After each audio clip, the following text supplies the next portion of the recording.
What's up, Flame fam? Austin here, back with another Flame video. Today, I wanted to go over what I think are good Flame compositing practices. In my experience, Flame work really boils down to two types of projects, short form and long form work. In other words, commercials versus film. Having done both, I can tell you that long form work tends to be a lot stricter when it comes to compositing, because there's literally someone whose entire job is to kick your shots back if the grain in the blue channel is wrong. Every time they do that, they get paraded around the office on the shoulders of the director like a king and rewarded with a pizza party. Trust me, I know what I'm talking about. Plus, this graphic right here proves that I cannot lie. Alright, so how do we avoid this? Essentially, we need to affect the plate as little as possible. We can do this by incorporating degraining and regraining into our comp workflow, and most importantly, by checking our work with a difference node before sending it to review. I know, it sounds boring and tedious, but all that friction disappears once you build a quick shot setup that includes these elements from the start. Let's begin. Here we have a shot. The first thing I like to do is hook up a render or a write node. Why? Because at some point, you'll need to render the shot. I hope. Now comes the fun part, everything in the middle. Before we dive in, here's a pro tip. Always make it easy to toggle between your original plate and your final comp. I set my plate to context 1 and my final output to context 2. Now all we have to do is degrain our shot with neat video, regrain with the regrain node, and do our comping in between, and we're done. Gotcha, bitch! Turns out there are a few extra steps. Before we chat about that, let's chat about why it's important to care about the shot grain. Here we have a shot. If I comp myself in without any grain management, it looks off. Well, that's because the color doesn't match.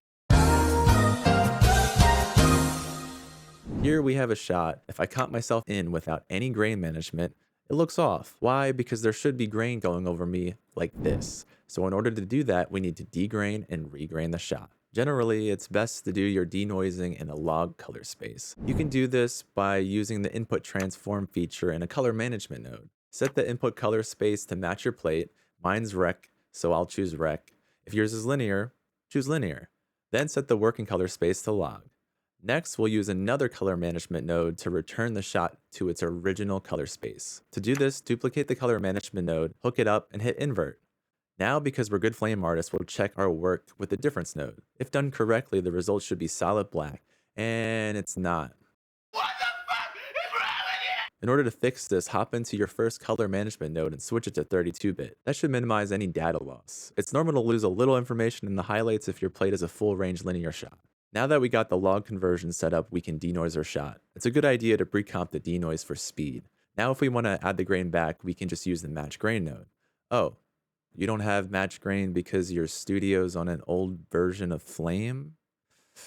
Time to upgrade then. No, God! No, God, please, no! No! No! No! If you don't have it, here's a workaround. Hook up a denoise plate to input 1 of a comp node. Hook the original plate to input 2. Set the blend mode to subtract, then add the results of that comp over your denoise plate. The order is crucial. Mess it up and the results will be wrong. That said, match grain is far superior, so use it if you can. Feel free to check out Jeff Kyle's video on the Flame Learning channel for more. Yeah, boy. Now that the setup's done, we can start comping. Feel free to add a blur, a color correct, or a paint. But as you can see, our batch can get messy pretty fast. Also, if you choose to disperse the grain, the entire plate will break. To fix this, combine all your work mats and pipe them into the match grain node. Also, here's another pro tip. Never duplicate your plate / degrain plate because it's a bad practice. Why? Because if you get a new grade, you'd have to swap it everywhere. Instead, structure it so that you can just replace the plate in one spot. And now you got an ugly batch, but one that will pass Longform QC. At this point, clean up your setup and add any extra nodes that you think will help your workflow. Here's my default setup for inspiration. Everything's organized and tidy. I've got an action node ready to start comping and pass my work mats to the match grain node. This action is used to quickly combine any extra work mats after my main action by piping the mats into the mat input of the media inputs. Doing this will automatically combine the mats so I don't have to change the surface blend mode. Finally, I just have a difference hooked up to a mux that hides the input from my plate. And that's it. If you have any questions, feel free to post them in the comments. Subscribe for more Flame videos.